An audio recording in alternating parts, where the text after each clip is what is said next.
हमने आपको कल के वीलॉग में बताया था कि शाह महमूद कुरैशी साहब किसके कहने पर ये मुज़ाकरात कर रहे हैं और शाह महमूद कुरैशी साहब क्यों ये चाहते हैं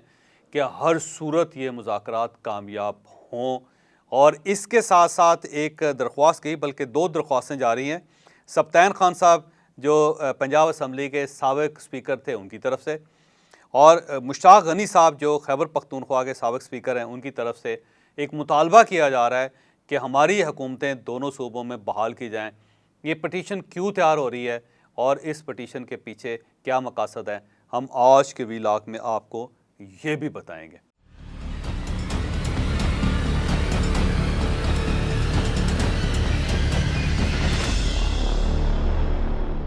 शाह महमूद कुरैशी साहब किसकी बुनियाद पे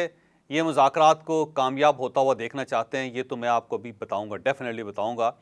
लेकिन उससे पहले एक सिनेरियो आपके सामने रखता हूँ कि फ़र्ज़ कर लें कि गवर्नमेंट और पीटीआई के मुज़ाकरात कामयाब नहीं होते। फ़र्ज़ कर लेते हैं। अब अगर ये मुज़ाकरात कामयाब नहीं होते तो सबसे ज़्यादा किसको नुकसान होगा? एक सवाल है आपसे। आप यकीनन आपके ज़हन में आएगा कि इमरान खान साहब को नुकसान होगा। हो सकता है आप ये कहें कि नहीं, गवर्नमेंट को इसका नुकसान होगा, और आप हो सकता है ये भी कहें कि पूरी जमहूरियत को इसका नुकसान हो जाएगा। आपके सारे अंदेशे, सारी बातें दुरुस्त हो सकती हैं, लेकिन मेरा ज़ाती ख्याल ये है कि सबसे ज़्यादा अगर नुकसान होगा तो वो सुप्रीम कोर्ट ऑफ पाकिस्तान को होगा। बल्कि सुप्रीम कोर्ट ऑफ पाकिस्तान को भी नहीं, सुप्रीम कोर्ट ऑफ पाकिस्तान के 3 रुकनी बेंच को होगा, जिसमें सीनियर जजेस शामिल है, जिसमें चीफ जस्टिस ऑफ पाकिस्तान शामिल है, जिसमें जस्टिस एजाजुल एहसन साहब शामिल है, जिसमें जस्टिस मुनीब अख्तर साहब शामिल है। इन तीनों को सबसे ज़्यादा इसका नुकसान होगा।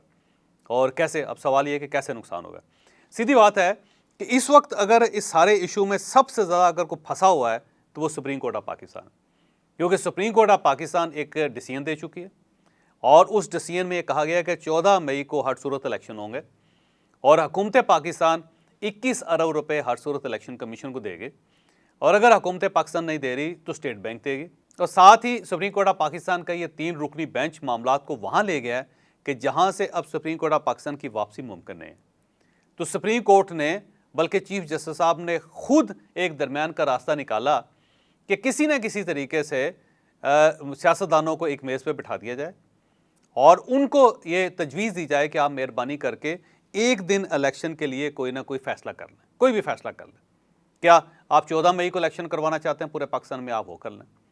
आप जून के अंदर इलेक्शन करवाना चाहते हैं एक दिन पूरे पाकिस्तान में, आप ये फ़ैसला कर लें। या आप अक्टूबर, नवंबर या दिसंबर में इलेक्शन करवाना चाहते हैं एक दिन, तो आप ये फ़ैसला कर लें। और उसके बाद ज़ाहिर मुज़ाकरात का सिलसिला स्टार्ट हुआ। फिर एक इन्फॉर्मेशन जो हमने आपको दी कि शाह महमूद कुरैशी और जस्टिस उमर अताब बंदियाल साहब दोनों पुराने दोस्त हैं एक दूसरे के, बल्कि स्टूडेंट लाइफ से एक दूसरे के दोस्त हैं, बड़े करीबी इनका आपस में रिलेशन है। और फिर शायद इस प्रेशर में आके या इस ख्वाहिश की बुनियाद पे इमरान खान साहब ने परवेज़ खटक साहब को और असद कैसर साहब को मुज़ाकराती टीम से निकाल के शाह महमूद कुरैशी साहब को आगे बिठाया और शाह महमूद कुरैशी साहब की सरबराही में ये मुज़ाकरा शुरू हुआ है। अब इसका मतलब ये हुआ कि शाह महमूद कुरैशी साहब की तरफ सुप्रीम कोर्ट ऑफ पाकिस्तान बड़ी गौर से देख रही है, चीफ जस्टिस ऑफ पाकिस्तान बड़े गौर से देख रहे हैं। और अब अगर शाह महमूद कुरैशी साहब नाकाम हो जाते हैं तो इसका सबसे ज़्यादा नुकसान चीफ जस्टिस ऑफ पाकिस्तान को होगा, क्योंकि फिर चीफ जस्टिस ऑफ पाकिस्तान को अपना फ़ैसला इम्प्लीमेंट करवाना पड़ेगा जो सरदस्त इम्प्लीमेंट होता हुआ नज़र नहीं आ रहा। और फिर जब सुप्रीम कोर्ट ऑफ पाकिस्तान के अंदर से जब चीफ जस्टिस के ख़िलाफ़ रिवोल्ट हो रही है तो उसका भी ज़ाहिर नतीजा बड़ा खौफनाक निकलेगा। और दूसरी तरफ मिलिट्री इस्टेब्लिशमेंट की तरफ से भी चीफ जस्टिस साहब को ये कह दिया गया है कि हम सरदस्त आपके इस फैसले को सपोर्ट नहीं कर सकते, तो उसमें भी चीफ जस्टिस साहब फंसे हुए हैं। तो इस पर शाह महमूद कुरैशी साहब पे बहुत ज़्यादा इन्हिसार है सुप्रीम कोर्ट ऑफ पाकिस्तान का कि अगर ये मुज़ाकरात किसी तरीके से वो कामयाब कर लेते हैं और गवर्नमेंट के साथ बैठ के कोई ना कोई ऐसा पीसफुल सोल्यूशन निकाल लेते हैं कि जिस पे सब लोग मुत्तफिक हो जाएं कि लें जी, हम सब लोग पूरे पाकिस्तान में एक ही दिन इलेक्शन पर मुत्तफिक हो गए, और जब ये अनाउंसमेंट होगी तो सबसे पहला जो लंबा सांस लेगा वो चीफ जस्टिस ऑफ पाकिस्तान होंगे, वो सुप्रीम कोर्ट ऑफ पाकिस्तान होगी, क्योंकि उन्हें रिलीफ मिल जाएगी और फिर फौरी तौर पे इन तमाम पटिशन को निपटा दिया जाएगा, ये कह के कि हमने एक तजवीज़ दी, उस तजवीज़ को सियासतदानों ने कबूल कर लिया, अब इन्होंने एक इत्तफाक़ राय पैदा कर लिया, तो हम सबको अप्रिशिएट करते हैं। हम आसिफ अली ज़रदारी साहब को शुक्रिया अदा करते हैं, हम वज़ीर-ए-आज़म पाकिस्तान का शुक्रिया अदा करते हैं, हम इमरान खान साहब का शुक्रिया अदा करते हैं और हम मौलाना फजलुर रहमान साहब का भी शुक्रिया अदा करते हैं। तो सबको एक तारीफ़ी सनद दे के सुप्रीम कोर्ट ऑफ पाकिस्तान अपने आप को इस बहरान से निकाल लेंगे। तो एक बहुत बड़ा जो source supreme court of Pakistan के लिए इस वक्त है वो शाह महमूद कुरैशी साहब हैं। इसीलिए शाह महमूद कुरैशी साहब को आगे लगाया गया है और इस तरफ से इमरान खान साहब जो हैं वो नहीं चाहते कि शाह महमूद कुरैशी साहब उस लेवल पे जाएं कि जहां पे जाके मामला सेटल हो जाएं। तो इमरान खान साहब भी कोशिश कर रहे हैं कि अपनी शराइत मनवाएं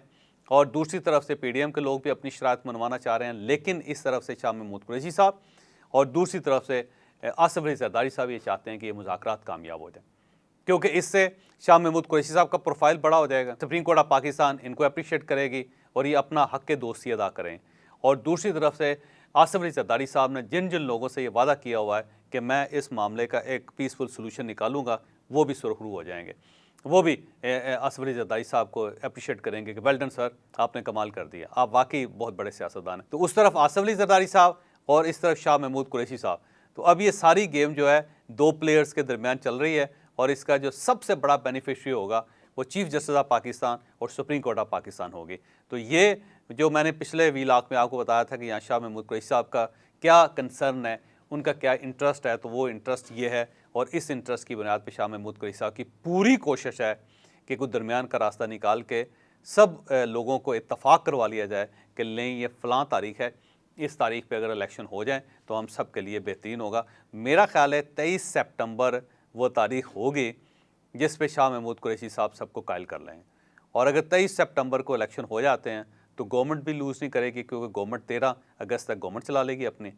इनको असम्बलीज तोड़नी नहीं पड़ेंगी और सिंध असम्बली भी बच जाएगी जो ज़ाहिर आसिफ अली जरदारी साहब की है, बलूचिस्तान असम्बली भी बच जाएगी जिसके स्टेक होल्डर जो है इस वक्त चेयरमैन सेनेट भी हैं, वो वहाँ पे भी बचत हो जाएगी। और दूसरी साइड पे इमरान खान साहब जो ये चाहते थे कि लें जी हम 8 अक्टूबर के ऊपर तो तैयार नहीं है इलेक्शन पे, और इमरान खान साहब भी तैयार हो जाएंगे, देखें जी हमने सितंबर में इलेक्शन करवा लिए, तो इससे सब लोगों की बचत हो जाएगी। तो मेरा ख्याल है शाह महमूद कुरैशी साहब किसी न किसी तरीके से सितंबर की तारीख पे सबको इत्तफाक राय करवाने में कामयाब हो जाएंगे। मेरी इस बारे से नहीं बात हुई, लेकिन आप देखें ना जो वाक़यात जिस तरफ जा रहे हैं, हमारे स्पीकर खैबर पख्तूनख्वा असम्बली के, स्पीकर पंजाब असम्बली के सब्तैन खान साहब, इन्होंने खुद खान साहब से पूछ के अप्लाई किया कि असम्बली को बहाल करें। अब हम दूसरे इशू की तरफ आ रहे हैं कि चौधरी परवेज़ इलाही साहब पंजाब की तरफ से और महमूद खान साहब खैबर पख्तूनख्वा की तरफ से और सब्तैन खान साहब पंजाब असम्बली की तरफ से और मुश्ताक गनी साहब खैबर पख्तूनख्वा असम्बली की तरफ से एक पटिशन तैयार करवा रहे हैं। और ये पटिशन इमरान खान साहब की हदायत पे तैयार हो रही है और इस पटिशन का मकसद ये है कि अगर ये मुज़ाकरात कामयाब नहीं होते और यहाँ मंगल का दिन आखिरी दिन साबित होता है तो एक पटिशन दायर की जाए सुप्रीम कोर्ट ऑफ पाकिस्तान में और सुप्रीम कोर्ट ऑफ पाकिस्तान से ये कहा जाए कि देखें जी 90 दिन में इलेक्शन तो नहीं हुए और केयर टेकर गवर्नमेंट जो है उनकी मुद्दत भी ख़त्म हो गई है, तो अब आप मेहरबानी करके हमारी असम्बलीज़ और हमारी गवर्नमेंट्स बहाल कर दें ताकि हम एक पूरी पीसफुल सॉल्यूशंस की तरफ जाएं और असम्बली अपनी मुद्दत पूरी करे और उसके बाद पूरे पाकिस्तान में एक ही दिन इलेक्शन हो। तो मेरा ख्याल ये है कि जब ये पटिशन दायर की जाएगी तो इस पटिशन को supreme court of Pakistan entertain कर लेगी और फिर जब सुप्रीम कोर्ट ऑफ पाकिस्तान इसे इंटरटेन करेगी तो दूसरी तरफ अटॉर्नी जनरल ऑफ पाकिस्तान भी कोई ना कोई ख्यालात का इजहार करेंगे। लेकिन इस चीज़ के बहुत कवी चांसेस हैं कि पंजाब असम्बली और खैबर पख्तूनख्वा असम्बली शायद बहाल कर दी जाए, और अगर वो बहाल हो जाएगी तो फिर इस साइड पर देखें चौधरी परवेज़ इलाही साहब दोबारा वज़ीर आला, उस साइड पे महमूद खान साहब दोबारा वज़ीर आला, और उसके बाद ये असम्बलीज़ दोनों भी 13 अगस्त तक चलेंगी और 13 अगस्त को ये भी टूटेंगी और फिर उसके बाद 23 सितंबर